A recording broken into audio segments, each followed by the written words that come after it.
Hello, everybody. Hello, everybody. Today is Wednesday, and usually I stream on Tuesday, but I always do things for a special occasion. And tonight is a special occasion.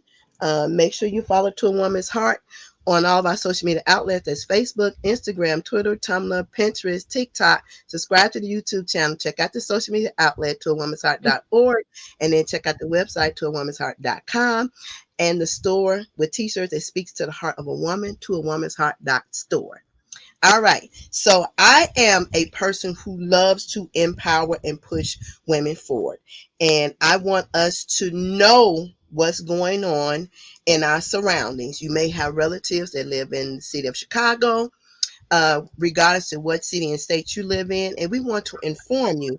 So tonight I brought a special guest to come in who's running for Cook County Judge, Democrat for Cook County Judge Meredith Hammer. And I want to give her a chance to introduce herself and talk about her platform and why she wanted to run for judge for Cook County. All right, Meredith. Well, thank you so much. I appreciate you, bringing me on and allowing me an opportunity to present myself and my background. And as you said, the reason why I'm running for judge. So I am Meredith Hammer, right? I'm an attorney, I'm an educator, I'm an entrepreneur, and I'm a candidate for judge for the Circuit Court of Cook County. I am running countywide.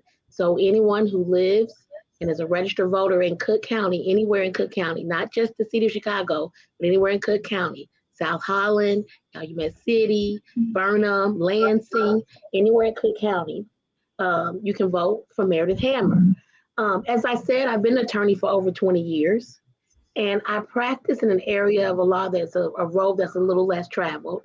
I practice on the civil side. I do probate work, trust and estates planning, real estate, which includes mortgage foreclosure defense, contract disputes, business, disputes, employer, and workplace, and employer contract disputes, employment contract disputes. So why I want to run for judge? I've been a public servant all my life, right? I started a project about 4 years ago called Project 5000. I co-founded with a friend of mine where we built reasonable and affordable homes, Okay. which also created jobs. Mhm. And so I'm, really about the community. I'm about helping people in the community. And as you stated earlier, I'm also about empowering women, right? Empower women. So I really appreciate you, and I appreciate your mission, your ministry, really in that way. And So I've been a public servant, and I believe that the judiciary is the highest form of public service in our court system. I help about in my practice, in my area of practice, I help about 10 people, a dozen or so people a month. But as a judge, I believe I can help hundreds of people a day, right? Mhm. I Particularly those people who are traditionally underserved and underrepresented, brown and black communities. That's the primary reason I wanted to run, was just to continue to go another level of serving people. Second reason I want to inspire little black girls to follow their dreams. Mhm. That's my second primary reason. So I have been on this journey, campaigning for judge for about a year.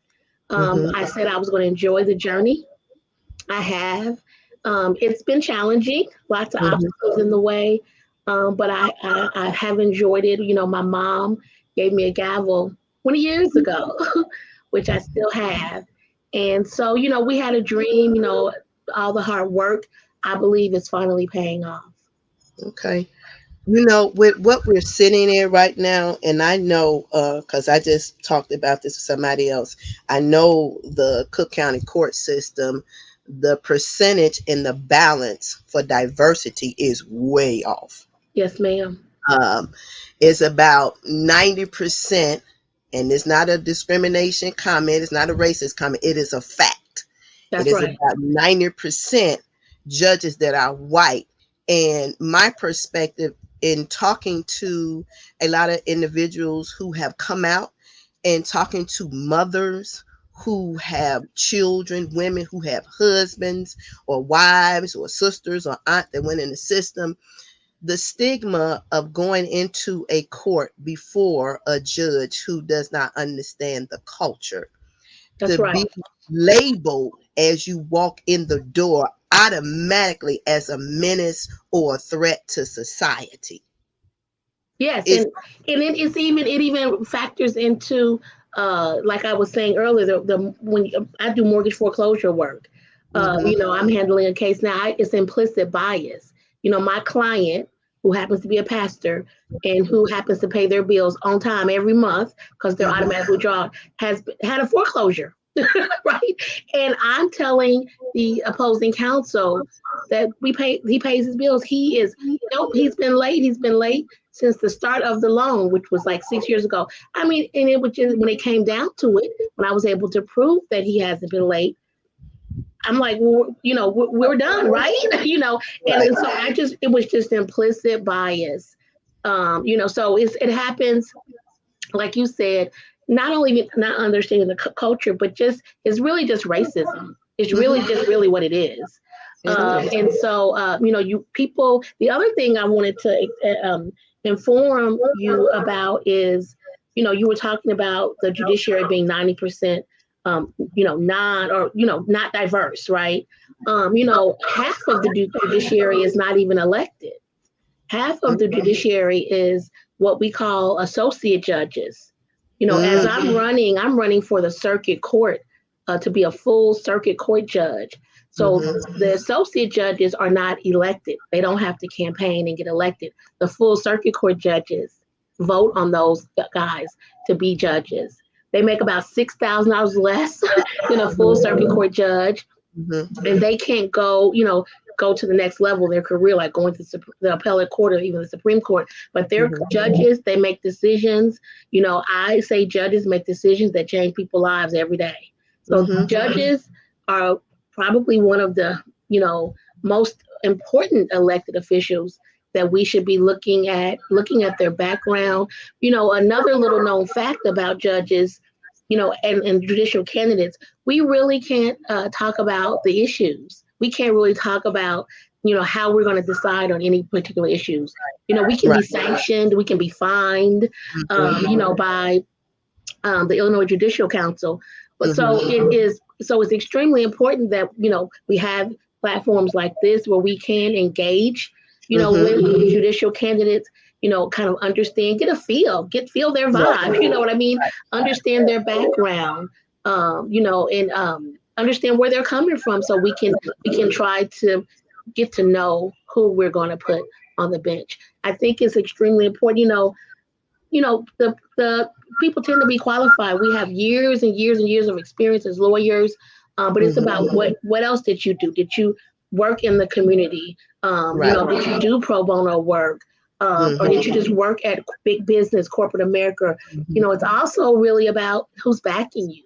You can look at some of the donors, um, mm-hmm, who are make, because another little known fact about judicial candidates, we cannot personally solicit funds. So it becomes extremely difficult to raise money for the campaigns. As you know, campaigns are expensive. they So are. a lot of the times, the judicial candidates have to self fund our campaigns. Like my campaign is self funded, and Mm-hmm, I kind of gave up on the idea of just raising the money because I can't personally solicit. So you right. have to hire someone else who can do it. And Right. then the other thing it's important for me to note that when someone gives you money, especially if they Mm-hmm, give you large amount of money, mm-hmm, what are you giving them back? You know what I mean? So right. for me, it's important to look at donors, those type of people who are backing, Mm-hmm, particularly the judicial candidates. Um, mm-hmm, there's this whole process. I've been in the mix, the belly of the beast this past year with the slating process mm-hmm, and with the Democratic Party and the committeemen. mm-hmm, They call it Cook County politics for a reason. mm-hmm. Yeah, they do. It's been an interesting you know, ride. It's been an Mm-hmm, interesting ride in just who is supporting you and, your Mhm. candidacy and who's not, and you're putting out signs and they're getting ripped up, and that still happens. Right, right. So my background happens to be in technology as well. Mhm. In addition to these other areas, it's a diverse background. But Okay. I also have a degree in computer science and software development from Purdue University. Okay. 28 years ago, I said computers were the wave of the future, and they Mhm. are. They are. We are in the future. The future is Yeah, here and we now. are. So We are. I got so I helped to implement. I worked for the clerk's office. I was deputy general counsel for the clerk of the circuit court Mhm. under Clerk Dorothy Brown. And so I helped to implement the case management system there. That's why it's important for me to say, I have that background in technology because I believe technology can help or increase the use of technology can help reduce costs, case Mhm. management efficiency. And we've seen that with the pandemic. The pandemic forced the use of technology. And Exactly. traditionally, the legal field, the court system is sort of the last frontier to come into Mhm. play. I believe it can help to reduce costs. People can come into, I want to continue the use of technology for court hearings, for Mhm. even for minor hearings, certainly, criminal cases and guardianship cases, we would probably probably want to have people in front physically in front of the judge. But why would someone who have to take off work just to go to a Right. 15-minute hearing or hire a Right. babysitter? You know what I mean? Like Right. and then you have this conversation about the cash bail algorithms or risk assessment tools. So those tools only good as Mhm. the people who input Exactly.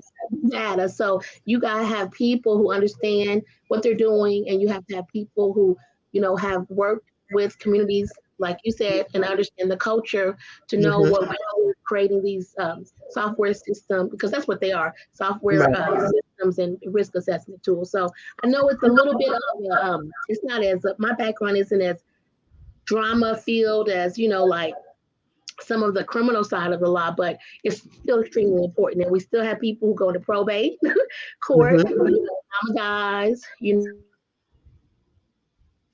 Yeah.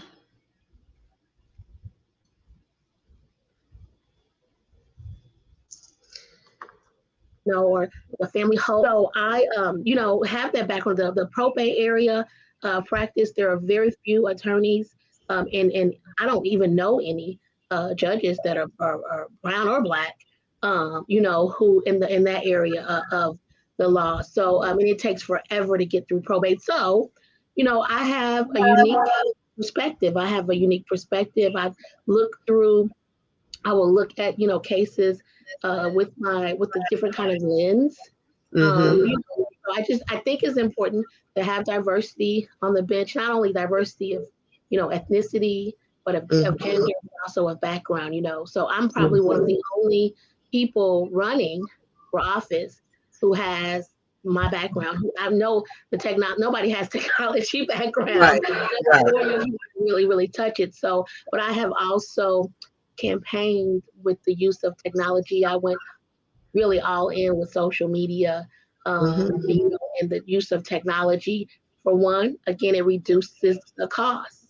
It You does. know, it's pennies. It costs pennies to advertise on YouTube. I have one YouTube video that we pushed for 9 months, Mhm. and it talked about $4,000, but Mhm. it has 165,000 views. Right, Mhm. means people have actually clicked on it and watched the 35-second video. So Mhm. for 4 grand, and that kind of return, Mhm. all I can say is it's gonna if when it pays off for the win, we're gonna have more people using technology, Exactly. the use of technology. Exactly. Exactly. You gave a little bit of information. I didn't know that associate judges was not elected. Most people don't. Guess what? I didn't know it either until I started running. Oh And so I wow. make it a point. I made it my business when I started running and going through this process to learn about everybody who was running, other candidates who was Mhm. running, not just the judges. And Mhm. then there are a couple of associate judges who have been associate judges for 20, 30 years. And then see, this is how it goes. they'll when someone retires, they'll appoint those guys to the next level. Then they have to run, but and so they run as incumbents. So it just furthers, the lack of diversity, in my opinion. And then when those guys get on the bench and become full circuit judges, well, then they vote right for the associate judges who look like them. So Right. you never really allow, brown and black women Right. with diverse background, Exactly. Hmm. especially to get to the bench. So we're fighting. They say that they created the sub circuits to get more black people on the bench, right? But you got the sub circuits. It becomes like just a dog and cat fight because you got black people just going at it, right, in the sub circuits, Right. and then the party will back, their favorites. I'm Hmm. not mad at them. I'm running countywide though because although I live in the first sub circuit, two good friends of mine are running against each other. And Hmm. I said, I'm going to let y'all have that. And I'm just going to run countywide. It's Right. much more larger area to cover. But again, another reason why to use technology, right? Hmm. You can use that social media platform to target different zip codes, Hmm. different demographics. Hmm. So, that was been part of my strategy. I'm releasing my strategy now. Right. I wasn't doing it in the beginning, and people have gotten mad at me. Hmm. But the associate judges, like I said, that is something that I learned. I tell people about that too Hmm. because people know. I also, like I said, I thought it was important to learn about the other candidates, like the first congressional race is a Hmm. big topic of discussion. Hmm. I happen to live 6 blocks east of the first congressional race, so I Hmm. don't can't vote. But guess what? Getting on the bench, making decisions.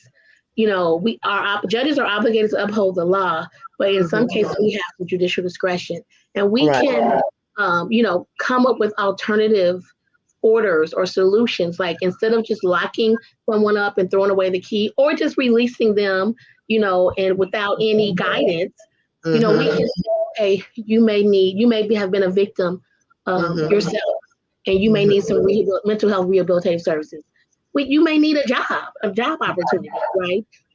So we need to understand the programs that are out there and be able to work, in my opinion, my humble opinion, to work Right. with these other elected officials, like the congressman in the first and the second congressional districts, or the county board president, right? What jobs and programs are they creating? Where's the funding? They're going to get the funding.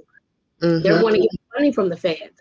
They're going to get the funding to be able to extend these programs or to start for certain programs, Hmm. that we can. So we have to know, we have to be, in my opinion, the judicial candidates and the judges ultimately have to understand what is going on in our communities. We got to know. I was talking to a judge who will remain nameless, who is running for the appellate court or was running for the appellate court.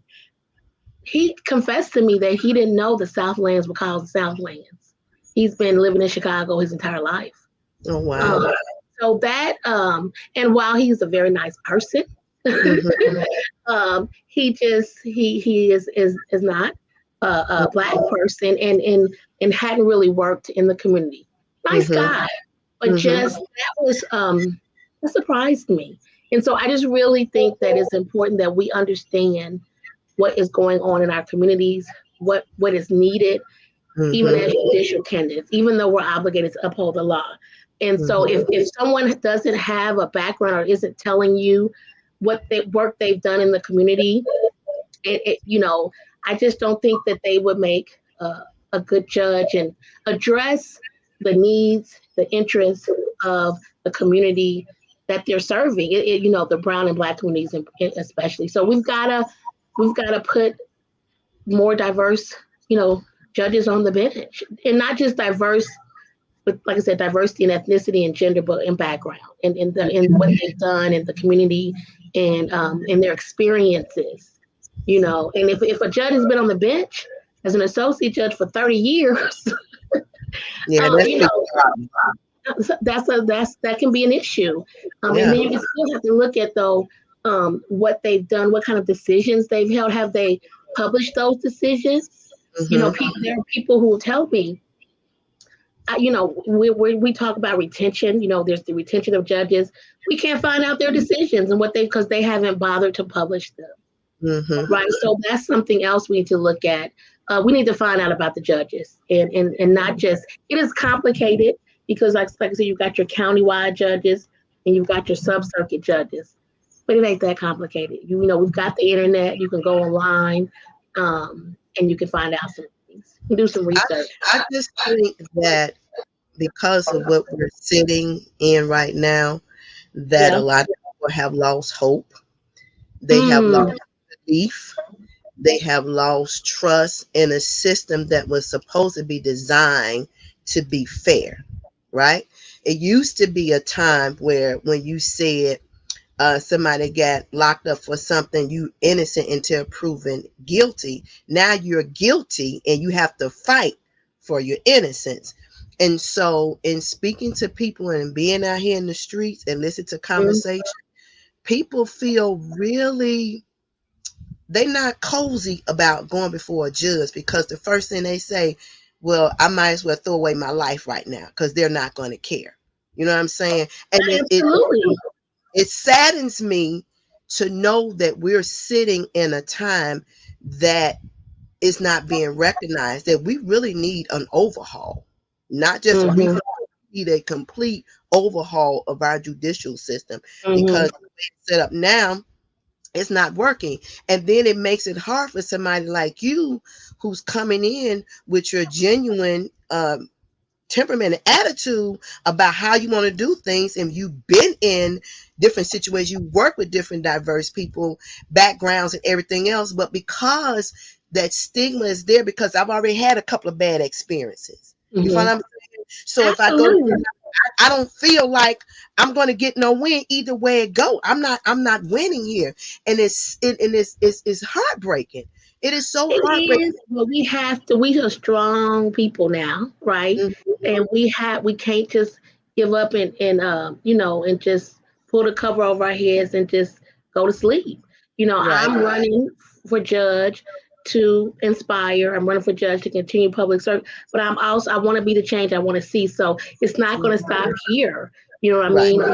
One of the things I do want to do when I become a judge is to help others come behind me and start Mhm. somewhere. And so I have been campaigning, I'm talking to people. It's been quite inspiring to me to hear the stories. I Mhm. haven't heard as many hopeless stories. I was with a group of young men, me and several other Black female judicial candidates, Mhm. because we're out here. I was with them a few weeks ago talking to some ex offenders, young people, young men in particular, and we had a powerful conversation. It was held really in private Mhm. and, dare I say, secret, because we just wanted to have a we really wanted to Right. listen. We didn't really want Right. to be the ones talking, but I heard a lot of powerful stories. But one man in particular really touched me.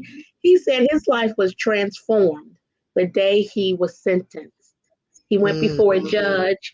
The judge happened to be a Black woman, and Mhm. although she couldn't do anything about the 10-year mandatory sentencing, Mhm. that she had to, give him, he says she spoke life into him. He Mhm. says she transformed him. She told him, I know that you're a victim, of your circumstances. I know that you're not a criminal. I know that Mhm. you were doing he was selling, cocaine, to, feed his brothers and sisters. And Right. so she gave him the sentence, but he said she spoke life into him. So he spent the time in prison, 10 years now, which he's out now, he said, fixing the community that he spent the years before breaking. Mhm. So he is now out. He is a dynamic, very loving Mhm. young man who is Mhm. helpful and supporting. He is not hopeless. He Right. has been supporting us tremendously, but it was because the judge cared. And that's He the key. cared. That's the key. That is the key right there. And because she was genuine in Yes. her caring. So even though she still did what she had to do Yeah. as being a judge, he felt that genuineness from her, which is one thing that we're really missing. Mm, You're absolutely. missing the genuineness of the heart for The somebody. genuine of We the heart. all make mistakes. I tell people we all make mistakes. The only difference between me and them, I ain't get caught. That's right. That's right. That's That's the only right. difference. But we've all made some mistakes. We've all did some things that we're not proud of. And Hmm. so because somebody make a mistake, that doesn't mean we throw them away. That's right. That's We right. find Absolutely. we find what's good within it and we nurture that so they can be better. And that's exactly what I believe she did in a few moments. You know what I Hmm. mean? And she changed, he said, she transformed, that experience transformed his life. And so Hmm. just even more of that. It don't even have to be from the bench. You know what I mean? Exactly. It doesn't even have to be that from the bench. It can be, like for me, like right now, I need some help on my campaign, right? Just putting Hmm. out signs. Hmm. And so I was over at the church. I tour churches every Sunday, Hmm. because older Black people vote. Right.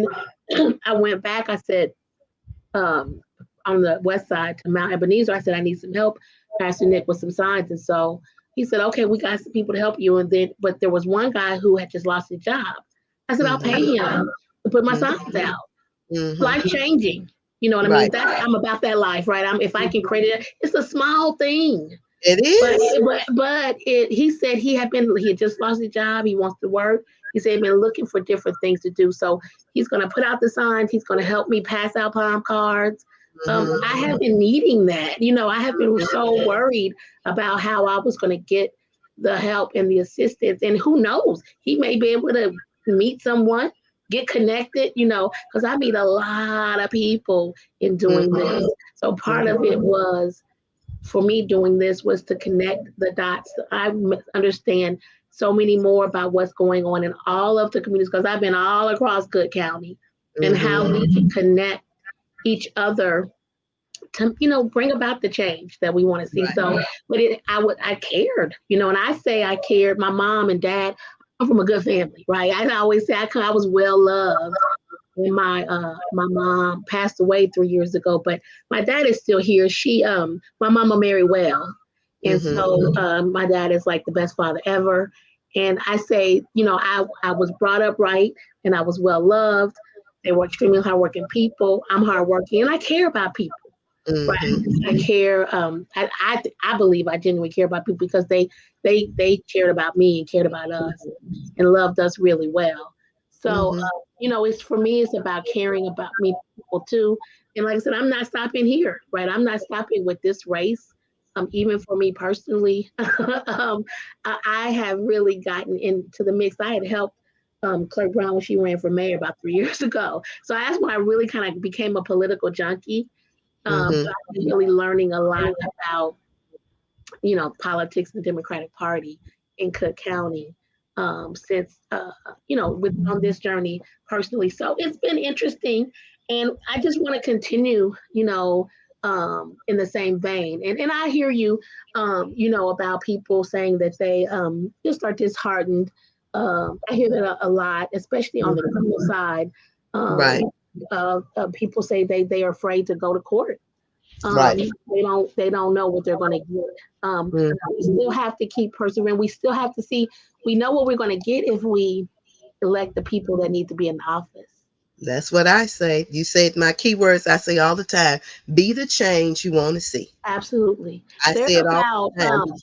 there are Yeah. 79 judges running, both countywide and the sub circuits. That's Hmm. 79 people. We just need to know who's going to go into those offices. Exactly. But I tell people instead of calling me, do your research, baby. Do your research. And this is why I do what I do because it's important to let people be aware who's running for a certain office. You can put a name with a face. You Hmm. can see what their platform is about. You can see what they're because when you talk to people, you can feel their heart. That's what I said. You can Yes. their intentions, their goodness, and how there's going to be in that office when you talk to people. So that's why I do what I do. Hmm. This is not for me. I'm not trying to sub up. This is a God mission here. I ain't Yeah. got nothing to do with this. And women, I tell women have to fight the hardest.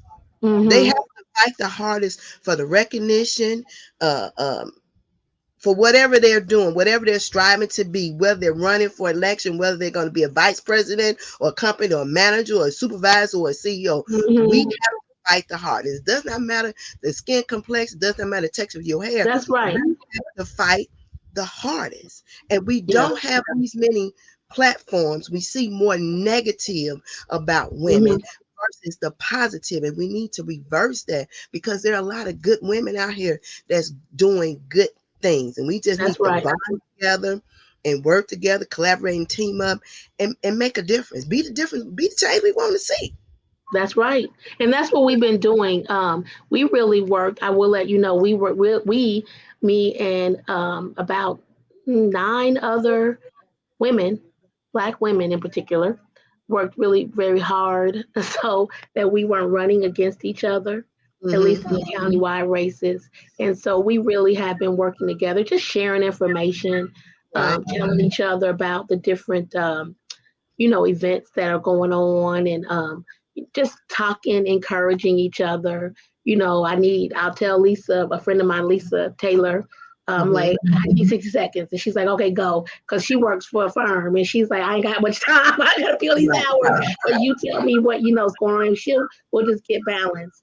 So we've Mm-hmm. worked really hard to, like I said, to work together, because my thing is, some of us are going to be on the bench. Some of us may not make it, but we still going to be out here. We're still going to be working Mm-hmm. like we do, and we need to collaborate. We need to work together. We need to, and even like I said, in the congressional race, there are like 17 people running over there. Mm-hmm. Several of them women, right, and some of them men who are, you know, um, sensitive to the issues and the challenges that women face. So, certainly, lots of women candidates Mm-hmm. in a lot of the judicial races. All Mm-hmm. of them, Carrie Steele's running for assessor. All of them have been super supportive of me. That's good. All of them have been super supportive of me, and I say empower Mm-hmm. women. Exactly. So, Exactly. I yeah, agree. And yeah, that's what this is all about. Empower women, empowering women. So let absolutely. me ask this question. So are you still gonna do your practice too once you hit I the can't. I can't. Once I get on the bench, I have to let go of the practice. So what I'm gonna do is just turn it over to someone. okay. I'm gonna just try to, really transition it over, because Hmm. once after June 28th, we still have to go through the primary. We still have to go through the general election, but Hmm. there's no Republican opponent. So once you win Okay. the primary, at least in my race and in all the judicial races, actually, you'll be on the bench in Okay. December, but you'll be on the ballot for the November election, and then you get sworn in December. Okay. So I'm going to use that time. I'm already claiming it, right? I'm going to Right. use that Did you time, see what I said? I said right? once you get on there. I'm with Yeah, you. I'm with you. we're gonna use that time to just transition over the practice and make sure people are still helped and taken care of. I've partnered in the last year. I partnered with Karen Yarborough's office to do what we call community after death seminars. They're Mhm. free. We do them online and in person. There's such a need out there for information. When we It talk is. to people about what they need to do, some of the things they can set up easily so their property can transition and transfer to their families after they pass.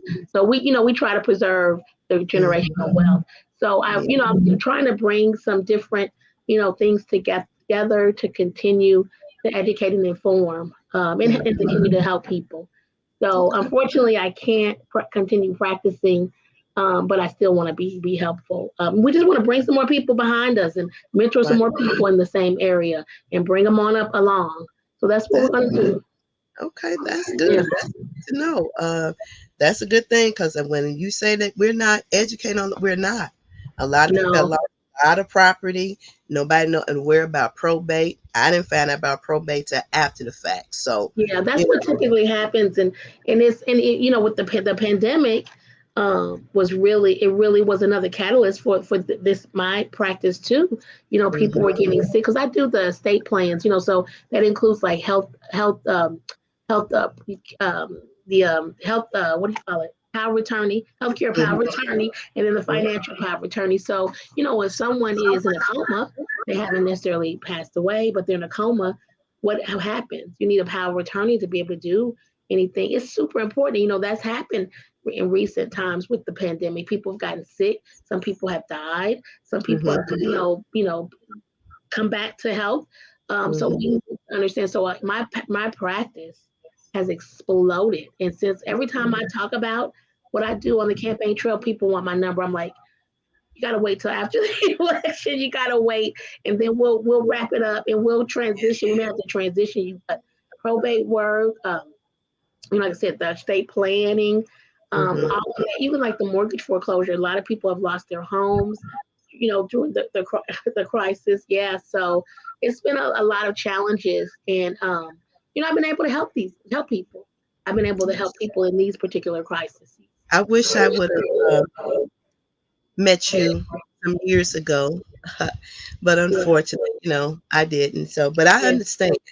I yeah. understand, and it's hard to find people that you feel comfortable with. Because I'm a person, whoever I connect with or do business with or work with, whether it's my doctor, whatever, I need to have that comfortability with that person. And you should.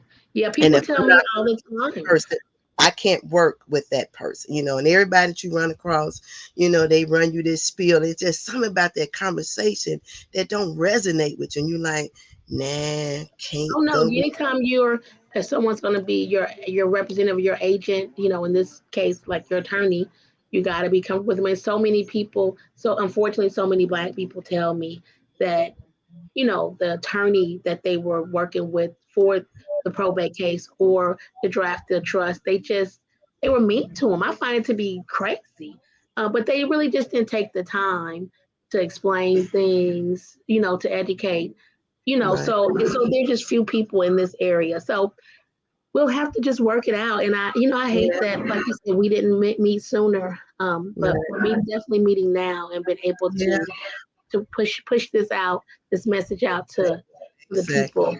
Hmm. Exactly. So everybody, June 28th. June 28th is election day. Meredith Hammond is running for Democrat for Cook County Judge. Her punch number is 187. Whether you're watching it live on YouTube, Facebook, Twitter, Hmm. whatever outlet you're watching, and even if you're watching on replay, share this with your family, share Hmm. this with your friends so you can know we have put a name and a face together. You have heard the conversation. She has a heart for this job. Y'all make sure y'all punch 187. I'm gonna punch 187. And remember, it's hammer time. It's hammer time. It's hammer That's time. what I've been saying throughout the whole, so people can remember, so people can at least, connect it when they go in there. They can just, oh, okay, hammer down here, Hammer people can time. be. Y'all look for the hammer. Wherever she at, that's what I do. I I'm look for down the at the name. bottom of the Right ballot. down I'm the down side. at the bottom. I Or my won't other stop. thing, this is kind of like a little bit, it's not as much fun. So 187, you know what that stands for, right? But It's the California Penal Code for murder. oh, That's what they tell me. So I say I'm killing my competition. People tell me I didn't know that. I'm not from California. So I say that. My competition I hate when I say that. that's a good one though. That Right. is a That's a good. good one. It's That's a good. memorable. It's It memorable. is. It is. So hey, now see, we got two things. 187. Right. She came out that one. Right. And And I hammer didn't time. come up with that one. I didn't come up with that. I just got on the ballot. I love Girl, it. I love it. I love it. I love it. It has been such a pleasure, Meredith, talking with you. I me hope we too. stay connected. Yes, Uh, ma'am. I like to do different things. I'm working on a women's conference. I am her and she is me at the Awesome. church because, you know, we need I'll that. be there. We need Definitely. that. I'll be there. And I'll tell some of my other friends, collaborators to come as well. These other women judges to Yeah. come, and to be a part because so that we can work together, Yes. to inspire and to empower. That and them young girls. We try to get them young We got girls to. We have to. forward. We The have to. So we see that it's possible. We have Meredith on here that's running for a Democratic Cook County judge. So Yes, whatever your heart desires are, it is it possible. is possible. It is really possible. It's possible. We had the first Justice Ketanji Brown Jackson. I stand on her Mhm. shoulders. First, Yes. Supreme Court, and then Justice Lisa Holder White. She's the Hmm. first Black woman for the Illinois Supreme Court. So, we've got to put me on the Supreme Court so I can be the second. Then Lisa can be there, and then these young one person to be the third and the fourth. We got to do this now. So we can. It Exactly. took 232 years to have a Black woman sit on the highest court. We're not waiting no longer. We're not. It's So we're running. We're taking over the bench. That's what it's our time. It's our time. it is our It's time. hammer It's time. our time. Girl, thank you for that. We killing the competition. I love it. That's gonna stick with me for the rest of the night. I'm so glad. Thank you so much for doing this. I appreciate you. You're welcome, and tell your dad Happy Father's Day. I will. I'm gonna tell my brother too. He just came here too. I'm gonna So tell you Happy Father's Day. Again, I thank you so much. I'm gonna talk with Lisa on Saturday, so yeah, we'll she be told me. I talked to her today when I was yeah, driving up here. She told me. So yeah, we yeah. were supposed to go to her niece's graduation on Friday. She said, "Girl, I'm so crazy." Well, I told her, yeah. Then I said, her grandbaby, which I Mm-hmm. call her my niece. That's the Mm-hmm. graduation we were going to on Friday. So Lisa Okay. and I have become fast friends on the campaign trail. She's got a lot of heart, and I love that about her. She's That's courage good. and heart. She's just, I don't know what other way to say it. She's Mm. been working, qualified, but she's got a lot of heart, and I love that about her. Yeah, you So, do too. Don't put well, yourself. I appreciate it. You have a lot of heart. I felt your heart coming through the stream, and you're Thank genuine, you. and that's what we're praying, that God's gonna open that door. He gonna allow you That's to sit right. in that seat. So Mm. And allow put you to that robe on. I there don't know. I you may go. have to take a moment. You may have to pull me, be like, "Look, now you know me, Right. It's, she gonna hold that seat. right?" Holding that seat. And then we're gonna make room for somebody else to get in that seat too. The That's next seat. right. Come along. Absolutely. The next And one. The we next fill one. it up the way we need to fill it up. And we see that That's what balance we that need we to need to do. have. That's what we're That's gonna what do. we're working towards. That's what Yeah, we're working towards. that's right. That's a good Okay, thing. we're gonna talk about that. We're gonna keep talking about it. We're gonna keep talking about it, and I'm gonna put it on my prayer list too. That's right. Keep praying about it and keep Yeah. doing what we do. Faith Mm-hmm. without works is dead. It's dead. So That's right. I've been working. Mm-hmm. Yeah. And we Thank you, girl. Thank you so much. I appreciate you. thank You you. have a All right. great evening and be safe, You stay too. healthy, and stay You too. empowered. All right. All right. Bye bye.